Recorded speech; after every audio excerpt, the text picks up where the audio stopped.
எல்லாருக்கும் வணக்கம். இன்றைக்கி நம்ம ஆனியன் பக்கோடா எப்படி பண்ணுறதுன்னு பார்க்கலாம். ஆனியன் பக்கோடா யூஸ்வலாக நம்ம கடலை மாவு போட்டு தான் பண்ணுவோம். ஆனால் கொஞ்சம் வித்தியாசமாக இன்றைக்கி சோள மாவு போட்டு பண்ண போகிறோம். சோள மாவு போட்டு எப்படி ஆனியன் பக்கோடா பண்ணுறது, அதற்கு தேவையான என்னென்ன இன்க்ரீடியன்ட்ஸ் இது எல்லாம் பார்க்கணுன்னா நம்ம வீடியோக்குள்ளே போகணும். வாங்க வீடியோக்குள்ளே போகலாம். இந்த மாதிரி கிறிஸ்பியான ஆனியன் பக்கோடா பண்ணுறதுக்கு முதல்ல நம்ம என்னென்ன இன்க்ரீடியன்ட்ஸ் அப்படின்றத பார்த்துடலாம். அரிசி மாவு, சோள மாவு, வெங்காயம், மிளகாத்தூள், உப்பு, சோடா உப்பு, அதுக்கப்புறம் பூண்டு, இஞ்சி, கருவேப்பிலை.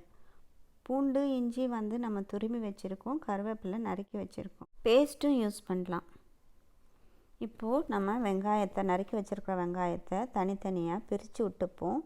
அதுக்கப்புறம் மற்ற எல்லா இன்க்ரீடியன்ட்ஸையும் அதுக்குள்ளே ஆட் பண்ணலாம். முதல்ல நான் பூண்டு போடுறேன்,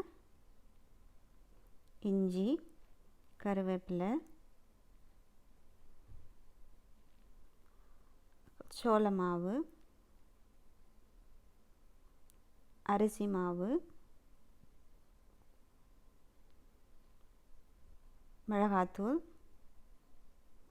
உப்பு, சோடா உப்பு. இப்போ இது எல்லாம் போட்டுட்டு ட்ரையாக பிசைஞ்சிட்டு அதுக்கப்புறமா கொஞ்சம் கொஞ்சமாக நம்ம தண்ணி ஆட் பண்ணலாம். ஒரேடியாக தண்ணி ஆட் பண்ண வேண்டாம், கொஞ்சம் கொஞ்சமாக பார்த்துட்டு தண்ணி ஆட் பண்ணலாம்.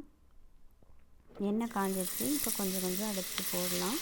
போட்டுட்டு கோல்டன் ப்ரௌன் வந்த உடனே அதை நம்ம திருப்பி விட்டு எடுத்துடலாம். இது பாருங்கள், ரொம்ப தண்ணி கம்மியாக விட்டது, இப்படி ரொம்ப கிறிஸ்பியாக இருக்கும். இப்போது தண்ணி கொஞ்சம் சேர்த்து விட்டு பிசைஞ்சு இதை போடலாம். இது கொஞ்சம் சாஃப்டாக இருக்கும். நீங்கள் தண்ணி ஆட் பண்ண சாஃப்ட்னஸ் ஜாஸ்தி ஆகிடும். இப்போ தண்ணி போட்டு பிசைஞ்சதை இன்னொரு தடவை போடலாம். போட்டுட்டு கொஞ்சம் அப்படியே மெதுவாக திருப்பி விடலாம். இப்போ கோல்டன் கலர் வந்துடுச்சு, அதை எடுத்துடலாம்.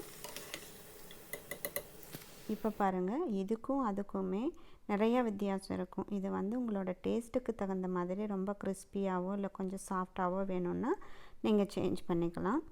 இது டீ டைமில் சாப்பிட்லாம், இல்லை சாதத்தோடு சாப்பிட்லாம், ஸ்நாக்ஸாக சாப்பிட்லாம். இந்த வீடியோ பார்த்துருப்பீங்க, உங்களுக்கு பிடிச்சிருக்கும்னு நினைக்கிறேன்.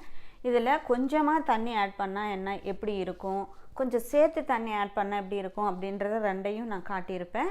ஸோ உங்களோட டேஸ்ட் எப்படியோ அதுக்கு தகுந்த மாதிரி ரொம்ப கிறிஸ்பியாக வேணும் அப்படின்னு நினச்சிங்கன்னா கொஞ்சமாக தண்ணி ஊற்றிக்கோங்க. இல்லை நார்மலாக இருந்தால் போதும் அப்படின்னா கொஞ்சம் சேர்த்து தண்ணி விட்டு நீங்கள் பண்ணி பார்த்துட்டு கமெண்ட்டில் சொல்லுங்கள் எப்படி உங்களுக்கு வந்தது அப்படின்ட்டு.